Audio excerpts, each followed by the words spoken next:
ধরো আজকে আমার শরীরটা খুব খারাপ লাগছে। কাল থেকে লাগছে। কালকে গিয়েছিলাম মাসামসু ঘরে এলাম বতে সুতো বলার জন্য। তো আমার পেটে প্রবলেম এত একটু উল্টো পুল্টো খেয়ে নিলে শরীর আমার পুরো অসুস্থ হয়ে যায়। তা আমি কচুরি খেয়ে ফেলেছিলাম সকালবেলাতে, ওই থেকে সূত্রপাত শুরু। আর এবারে বমি হলে আমার জ্বর চলে আসে।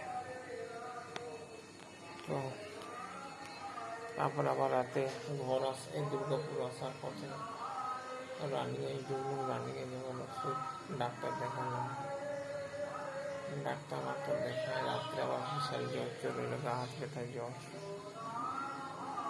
আজকে আর কাজ যেতে পারলাম না, অনেকদিন কাজ করা হয়ে গেল। কাজ করেছি কবে 24 তারিখে লাস্ট কাজ করেছি। 24 তারিখে লাস্ট হাফবেলা কাজ করে সেদিন থেকে আমি বসে আছি।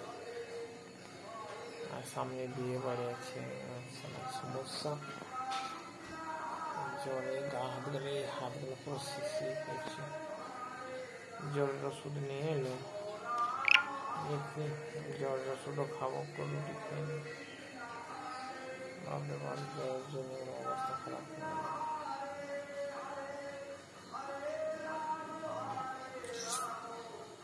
পেটের প্রবলেমটা মোটামুটি দেড় বছর হয়ে ঠিক হচ্ছে না, একটু হজম শক্তি একটু। কেউ যদি তোমরা জিয়া থাকো তো একটু আমাকে কমেন্টে জানানো, কি খেলে আমার পেটটা ঠিক থাকবে।